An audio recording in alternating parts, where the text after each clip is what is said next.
வணக்கம். நெவில் கோடாட்டோட the power of awareness புத்தகம் பத்தி இன்னைக்கு கொஞ்சம் ஆழமா பேச போறோம். வாங்க. நம்மக்கிட்ட இந்த புத்தகத்தோட சில முக்கிய பகுதிகள் இருக்கு. இது உணர்வு நிலை, நம்மளோட யதார்த்தத்தை நாம எப்படி உருவாக்குறோம், அதை பத்தி எல்லாம் பேசுது. நம்ம நோக்கம் என்னன்னா, இதில் இருக்கிற முக்கியமான கருத்துக்களை எடுத்து அது எப்படி உங்க வாழ்க்கைக்கு உதவுன்னு பார்க்கறது தான். இது வெறும் தத்துவம் மாதிரி இல்லாம ஒரு பிராக்டிக்கல் கைட் மாதிரியும் இருக்கு, இல்லையே? நிச்சயமா. இதோட மைய கருத்தே ரொம்ப வித்தியாசமானது. அதாவது, நம்ம உணர்வு நிலை மட்டும்தான் உண்மை, நம்ம எண்ணங்கள், குறிப்பா நம்ம அனுமானங்கள் தான் நம்ம உலகத்தையே உருவாக்குதுன்னு சொல்றது. இது எப்படி வேலை செய்யுதுன்னு அந்தந்த பகுதிகள் வழியா கொஞ்சம் விரிவா பார்க்கலாம். சரி. அப்போ முதல்ல அந்த நான் இருக்கிறேன், அதாவது ஐ ஆம்ங்கிற ஐடியா, அதுதான் எல்லாத்துக்கும் பேஸ், அடிப்படைன்னு புத்தகம் சொல்லுது. அது அது வெறும் நம்ம இருக்கோங்கிற உணர்வா, இல்ல அதுக்கு மேலையா? அது வெறும் உணர்வு மட்டும் அல்ல. அதுதான் அடிப்படை யதார்த்தம், மூலப்பொருள், கடவுள்னே கூட புத்தகம் சொல்லுது. நாம நம்மள பணக்காரர், ஏழை, ஆரோக்கியமானவர், நோயாளி இப்படிலாம் நினைச்சாலும் அதுக்கு அடியில இருக்கிற அந்த நான் இருக்கிறேன் உணர்வு அது மாறவே மாறாது. அதுதான் சோர்ஸ். ஓ, அப்படியா? அப்போ நமக்கு வர்ற கஷ்டங்கள், நோய்கள் மாதிரி விஷயங்கள் கூட நாம நான் நோயாளி அப்படின்னு ஒரு அனுமானத்தை அந்த நான் இருக்கிறேன் மேல போடுறதால வருதா? கரெக்ட், சரியா சொன்னீங்க. அதனால தான் புத்தகம் சொல்லுது, பலவீனமானவன் தன்னை நான் பலமானவன்னு சொல்லட்டும் அப்படின்னு. நீங்க உங்க அனுமானத்தை மாத்துனா அந்த அடிப்படை நான் இருக்கிறேங்கிற உணர்வு ரீஅரேஞ்ச் ஆகி அந்த புது யதார்த்தத்தை வெளிப்படுத்தும். இங்க தான் ஒரு முக்கியமான பாயிண்ட் வருது. நம்ம உணர்வு நிலை மட்டும்தான் ஒரே யதார்த்தம், ஒரே பொருள். மத்த எல்லாமே, சூழ்நிலைகள், மனுஷங்க, ஏன் இந்த பிசிக்கல் உலகம் கூட நம்ம உணர்வு நிலையோட வெளிப்பாடுதான். வெளிய காரணம் தேடுறதை விட நம்ம அனுமானங்களை பார்க்கறது தான் முக்கியம்.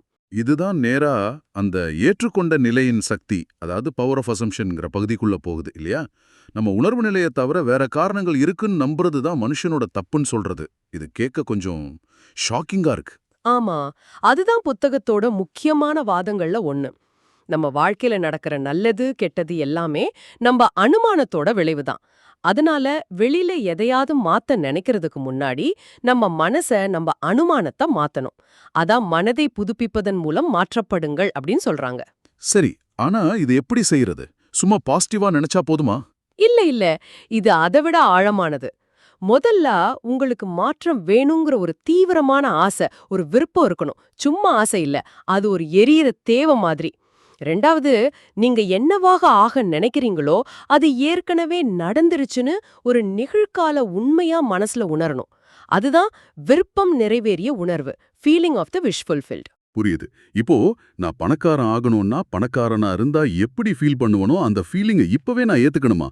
இது எப்படி வேலை செய்யும்? ஆமா, அந்த உணர்வை நீங்க முழுசா ஏத்துக்கிட்டு அதுல அப்படியே நிலைச்சு நின்னீங்கன்னா உங்க ஆழ் மனசு அது ஒரு உண்மையா எடுத்துக்கிட்டு அந்த யதார்த்தத்தை வெளியே கொண்டு வர தேவையானதெல்லாம் அதுவே செய்ய ஆரம்பிக்கும்.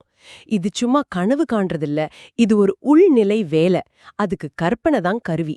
நீங்க அந்த யதார்த்தத்துல வாழ்ற மாதிரி கற்பனை பண்ணணும், அதை ஃபீல் பண்ணணும். வெறுமனே அதை நினைக்கிறதில்ல, அந்த நிலையில இருந்து சிந்திக்கணும். ஓகே, இந்த அனுமானத்தோட சக்தி பத்தி பேசும்போது நம்ம விருப்பங்கள், அதாவது ஆசைகள், இதுல எப்படி ஒரு பங்கு வகிக்குது? ஏதோ தற்செயலா நடக்கிற மாதிரி தெரியற மாற்றங்கள் கூட நம்ம உணர்வு நிலை மாறினதுனால தான் வருதுன்னு சொல்றீங்களே? ஆமா, விருப்பம் தான் ஆரம்ப புள்ளி.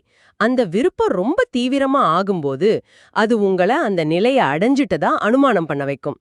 நீங்க எதை உண்மையா நம்பி முழுசா ஏத்துக்கிறீங்களோ அதுதான் உங்க உலகமா விரியுது. உங்க ஆசை நிறைவேறிடுச்சுன்னு நீங்க கற்பனை பண்ணி அந்த உணர்வை ஏத்துக்கிற வரைக்கும் அது வெளியே தெரியாது. இது ஒரு சைக்கலாஜிக்கல் ஷிஃப்ட்.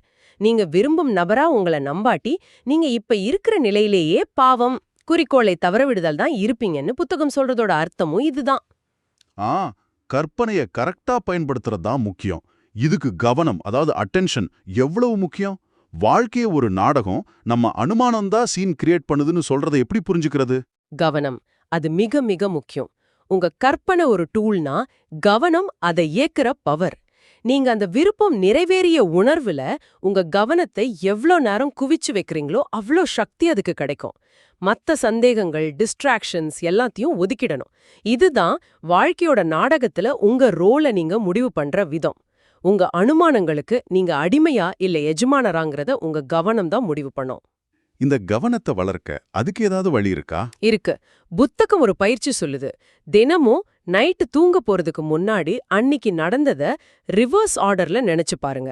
சாயங்காலத்திலிருந்து காலை வரைக்கும். ம், இது கொஞ்சம் கஷ்டம்தான் ஆரம்பத்துல. ஆனா உங்க கவனத்தை ஒரு மசில் மாதிரி ட்ரெயின் பண்ணும். கண்ட்ரோல்டான கவனத்தோட நீங்க விரும்பின அனுமானத்துல நிக்க முடியும். ம். இது நம்ம மனப்பான்மை, ஆட்டிடியூட் கூட சம்பந்தப்பட்டிருக்கா? நாம பார்க்கறது வெளியிருக்கிறத விட நம்ம அனுமானத்தை பொறுத்ததுன்னு சொல்றது ஆச்சரியமா இருக்கே. ஆமா, சில சோதனைகள் கூட இதை காட்டுதுன்னு புத்தகம் சொல்லுது. நம்ம அனுமானங்கள் நாம எப்படி உணர்றோங்கிறத மட்டும் இல்ல, நாம எப்படி நடந்துக்கிறோங்கிறதையும் முடிவு பண்ணுது. அது நம்மள அந்த அனுமானப்ப உண்மையாக்குற வழியில தள்ளுது. உங்க அனுமானம் ஒரு சிற்பி மாதிரி உங்க யதார்த்தத்தை அதுக்கு ஏத்த மாதிரி செதுக்குது. இதுக்கு ஒரு ட்ரெஸ் டிசைனர் கதை வருமே புத்தகத்துல. அது இந்த ஆட்டிடியூட் எப்படி வேலை செய்யுதுன்னு நல்லா காட்டுதுன்னு நினைக்கிறேன். ஆமா, நல்ல உதாரணம் அது. அந்த டிசைனர் அவங்க தயாரிப்பாளரை ரொம்ப அநியாயக்காரர்னு நினைச்சாங்க. மனசுக்குள்ள அவங்க உரையாடல் கூட நெகட்டிவா தான் இருந்துச்சு. அதனால நிஜத்திலே அவரோட நடக்கம் அப்படிதான் தெரிஞ்சுது. ஆனா அவங்க மனப்பான்மையை மாத்தி அந்த தயாரிப்பாளர் அவங்கள பாராட்டுற மாதிரியும் இவங்க நன்றி சொல்ற மாதிரியும் கற்பனை பண்ண ஆரம்பிச்சதும் நிஜத்துல அந்த தயாரிப்பாளரோட நடத்தை அப்படியே மாறிடுச்சு. நாம மத்தவங்கள பத்தி என்ன நினைக்கிறோமோ அது அவங்க கிட்ட வெளிப்படும். சரி சரி.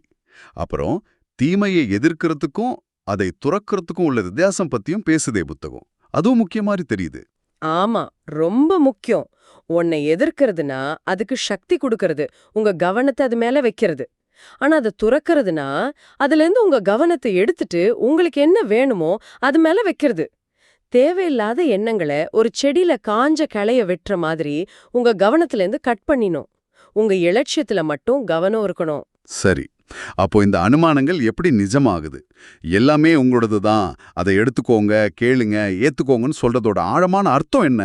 உங்க அனுமானம் அது நிஜமாக தேவையான சம்பவங்களோட ஒரு தொடர, ஒரு பிரிட்ஜ் மாதிரி அதுவே உருவாக்குது.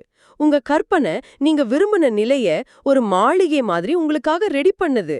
நீங்க செய்ய வேண்டியது அந்த விருப்பம் நிறைவேறின உணர்வுல நிக்கிறது தான். படைப்பு முடிஞ்சிடுச்சு அப்படிங்கிற கான்செப்ட் அது கொஞ்சம் குழப்பமா இருக்கே. அப்போ நாம புதுசா எதையும் உருவாக்க முடியாதா? இதை இப்படி யோசிங்க. எல்லா சாத்தியக்கூறுகளும், அதாவது பாசிபிலிட்டிஸ், ஏற்கனவே இருக்கு.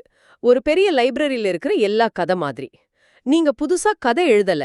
ஆனா உங்க கவனம், அதாவது உங்க சுய கருத்து, அந்த லைப்ரரியில இருந்து எந்த கதையை நீங்க படிக்க போறீங்கன்னு முடிவு பண்ணுது. அதாவது நீங்க எந்த யதார்த்தத்தை அனுபவிக்க போறீங்கங்கிறது உங்க இப்போதைய உணர்வு நிலைய பொறுத்தது. ஓ, அப்போ நம்ம எதிர்காலத்தை நம்மால மாத்த முடியுமா? நம்ம தலையிட முடியுமா அதுல? கண்டிப்பா முடியும். ஏன்னா எந்த சுய கருத்தை ஏத்துக்கிறதுன்னு முடிவு பண்ற சுதந்திரம் உங்களுக்கு இருக்கு. உங்க கற்பனை தான், புத்தகம் இத கிறிஸ்துன்னு ஒரு உருவகமா சொல்லுது, உங்கள ஒரு நிலையிலிருந்து இன்னொன்னுக்கு கொண்டு போற சக்தி. உங்க கவனத்தை கட்டுப்படுத்துறது மூலமா உங்க வாழ்க்கை பாதைய, நீங்க அனுபவிக்கிற கதைய நீங்க மாத்தலாம். இப்போ ஒரு மாதிரி முரணா ஒரு விஷயம் வருது. தனிப்பட்ட இயலாமை, அப்புறம் எல்லாம் சாத்தியம். என்னால தனியா ஒன்னும் செய்ய முடியாதுன்னு சரணடைகிறது ஏன் முக்கியம்? ஏன்னா படைப்போட விதிகள் ஏற்கனவே இருக்கு. கிராவிட்டி மாதிரி. அதை நாம உருவாக்கவோ மாத்தவோ முடியாது. நாம அதுக்கு கட்டுப்பட்டு தான் ஆகணும். நம்மளோட பர்சனல் நான் முயற்சி பண்ணி எதையும் கட்டாயப்படுத்தி உருவாக்க முடியாது. நாம செய்ய வேண்டியதெல்லாம் அந்த விதியோட, அதாவது அனுமானத்தோட ஒத்து போகணும். இதுதான் தனிப்பட்ட இயலாமை. ஆனா இப்படி ஒத்து போகும்போது நீங்க உங்க எல்லையற்ற சத்தையோட நான் இருக்கிறேன் அல்லது கடவுள் இணையறீங்க. அப்போ அந்த சக்திக்கு எல்லாமே சாத்தியம். இத ஆசிரியர் அவரோட வாழ்க்கையில பல தடவை நிரூபிச்சதா சொல்றாரு இல்லையா? ஆமா, அவரோட வெற்றிகள் எல்லாமே அந்த விருப்பம் நிறைவேறிடுச்சுங்கிற அசைக்க முடியாத அனுமானத்துல நின்னதுனால தான் வந்ததுன்னு சொல்றாரு. அந்த அனுமானத்துல உறுதியா இருக்கும்போது நீங்களும் அந்த பிரபஞ்ச சக்தியும் ஒன்னா சேர்ந்து வேலை செய்றீங்க. அப்போ எது வேணாலும் சாத்தியம்தான். அப்போ வார்த்தையை கேட்கறவங்களா மட்டும் இல்லாம அதன்படி செய்றவங்களா இருங்கன்னு சொல்றதுக்கு என்ன அர்த்தம்? சும்மா நினைச்சா பத்தாதா? இங்க வார்த்தைங்கிறது உங்க விருப்பம், உங்க இலட்சியம், உங்க அனுமானம். சும்மா ஆசைப்பட்டா மட்டும் அது நடக்காது. அது வெறும் கேக்குறது. செய்றவரா இருக்கிறதுனா அந்த ஆசை நிறைவேறின உணர்வை உங்க மனசுல எப்பவும் உயிரோட வச்சுக்கிறது, அந்த யதார்த்தத்துல வாழ்றது. இந்த விதி நல்லா வேலை செய்ய 3 முக்கியமான விஷயம் தேவைன்னு புத்தகம் சொல்ற மாதிரி இருக்கே. ஆமா, 3 முக்கியமானது. 1, தீவிரமான ஆசை, எரியற மாதிரி ஒரு விருப்பம். 2வது, உடல் அசைவில்லாம இருக்கிறது, தூக்கத்துக்கு முன்னாடி இருக்கிற மாதிரி உடம்பு ரிலாக்ஸ்டா ஆனா மனசு விழிப்பா இருக்கிற நிலை, அப்போ கவனிக்கிறது ஈஸி. மூணாவது, அந்த இலக்க அடைஞ்சிட்டா நிஜத்துல எப்படி உணர்வீங்களோ அத அப்படியே கற்பனையில உணர்னது. அதாவது முடிவுல இருந்து யோசிக்கிறது, அந்த முடிவை இப்பவே உணர்றது. சரி, அடுத்து நீதி, தடையற்ற சித்தம், விடாமுயற்சி. இத பத்தியும் கொஞ்சம் சொல்லுங்களேன்.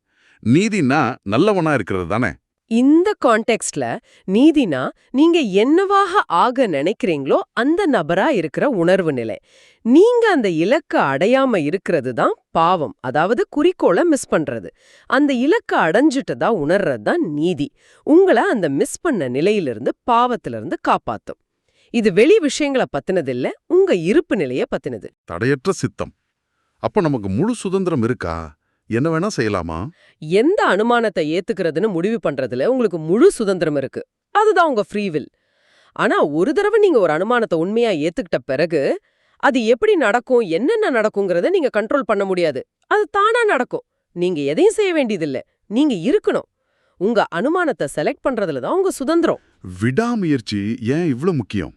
அந்த ராத்திரியில ரொட்டி கேட்ட நண்பன் கதை எதை சொல்ல வருது? அந்த கதை நீங்க விரும்பின அந்த உணர்வு நிலைய எவ்வளவு விடாமுயற்சியா கொஞ்சம் கூட வெட்கப்படாம உங்க இப்போதைய நிலைமைக்கு எதிரா இருந்தாலும் புடிச்சுக்கணும்னு சொல்லுது. அந்த விருப்பம் நிறைவேறின உணர்வை ஒரு தடவை ஃபீல் பண்ணா பத்தாது, அதுல நிலைச்சு நிக்கணும். பர்சிஸ்டன்ஸ். எவ்வளவு அடிக்கடி அந்த உணர்வுல இருக்கீங்களோ அவ்வளவு சீக்கிரம் அது உங்க இயல்பான நிலையா மாறி நிஜத்துல வெளிப்படும். நிஜ வாழ்க்கை உதாரணங்கள், அதாவது கேஸ் ஹிஸ்டரிஸ் பத்தி புத்தகம் பேசுதா? இது வேலை செய்யுதுன்னு காட்டுறதுக்கு. ஓ, நிறைய சொல்லுது. ஒரு சோல்ஜருக்கு லீவ் கிடைச்சது, ஒரு பிசினஸ்மேன் குடும்பம் பெரிய பில்டிங் வாங்குனது, ஒரு பையனுக்கு வேணுங்கிற நாய்க்குட்டி கிடைச்சது, ஒரு பொண்ணு தம் வீட்டை நல்லபடியா வாடகைக்கு விட்டது, கேன்சர்ல இருந்து ஒருத்தரோட பையன் சரியானதுன்னு இப்படி நிறைய கதைகள். எல்லாமே வேற வேற சூழ்நிலைகள், ஆனா எல்லாத்துலயும் இந்த அனுமான விதி எப்படி வேலை செஞ்சதுன்னு காட்டுது. உதாரணத்துக்கு, ஒரு பேங்க் மேனேஜர் நல்ல வேலைக்கு ஆசைப்பட்டார்.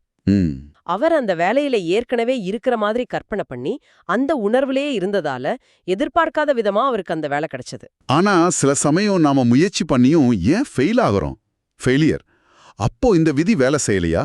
நாம கற்பனை பண்ற அந்த நிலைய நம்மால இயல்பா உணர முடியல.